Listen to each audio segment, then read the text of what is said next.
years ago, Los Angeles, California experienced a very violent event named the Zoot Suit Riots that took place in June of 1943, where a bunch of U.S. servicemen, police officers, and civilians thought that they would go and attack Latino residents. Now, let's take it back to 1942, where World War II was going on, and the United States government wanted to put forth an effort to preserve resources. And among those resources was wool, a textile that's usually used to make clothes rather. Well, an underground market of the zoot suits came about, where people were using the wool to make zoot suits. Now let's go back even further than that. The zoot suits actually originate in Harlem, New York, where black people, because you know we the originators of a whole lot of things, were wearing the zoot suits, black men to be exact. Now, of course, the zoot suit is a suit that is a very long jacket with baggy pants that are tapered.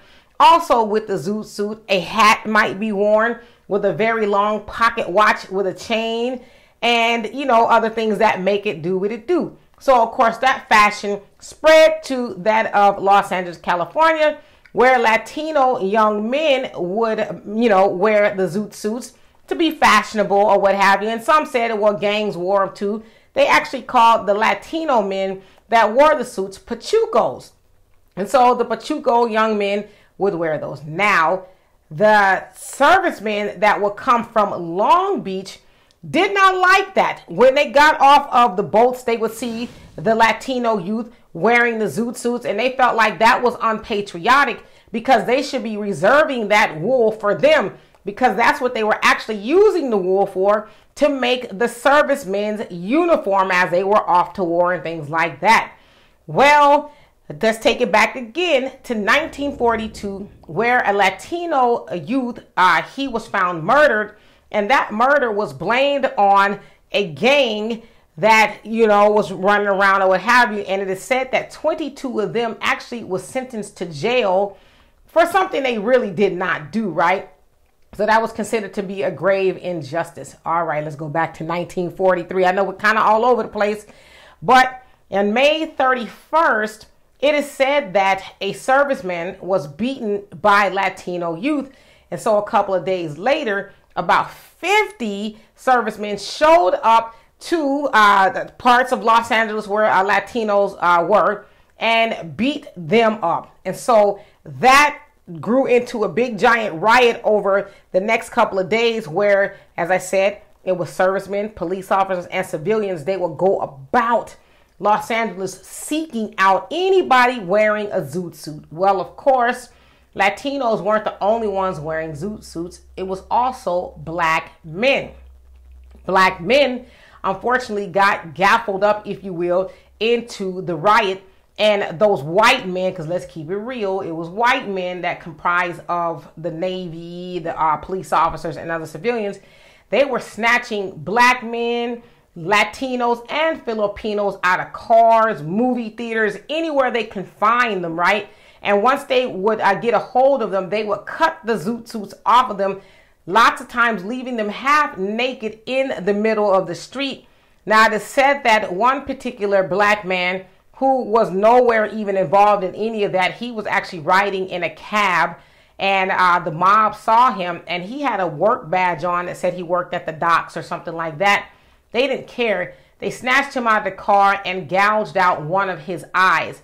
Now, it is said that surprisingly, with all that went on, nobody died, but a lot of people were maimed, injured, and arrested.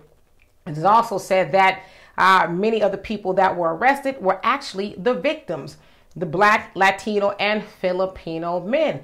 Now, it should also be said that black men eventually did get involved with helping the Latinos, because a pastor by the name of Reverend Clayton Russell, he actually put out a disclaimer, if you will, or a call to action, and it said this: Because we in the Negro community are more unified and have greater political power, we must lead in the demand for full police protection of the Mexican community in Los Angeles. We must say to our great United Nations neighbors, Mexico, saludo amigos, and by heaven, we must mean it. So he put out the call and said, hey, we got to go help them, because many are saying it's a known fact that they were going to come for black people next, which indeed they did do that. Now, also in the NAACP's paper, The Crisis, it was said this: what could make white people more happy than to see their uniformed sons snapping up some dark-skinned people? And that was by Chester B. Hines. And so it's not B. Hines, but B. Hines, like the initial B in Hines. It just caught me right there. But anyway, let me get back to being serious. All right, so that was put out to the black community. Hey, y'all need to go out there and help. And so, yes, black people, I say black men, stood hand in hand with the Latino community and helping them fight off the many evil, demonic white people that were trying to, harm them. But I will say this, because black people are still no better off anywhere in the United States, especially in California. California has the highest homeless black population anywhere in the nation, right? And so on my show the other day, I had a Latino gentleman in the comment section basically saying that Hispanics have always stood hand in hand with black people. And I'm like, well, I think it's the other way around, and that black people have always stood hand in hand with you all, and you guys are better off because of it, whether it's the civil rights movement and even the Zoot Suit Riot, where black men were called to help the Latinos where they were going through with white, Klansmen and all kind of people, right?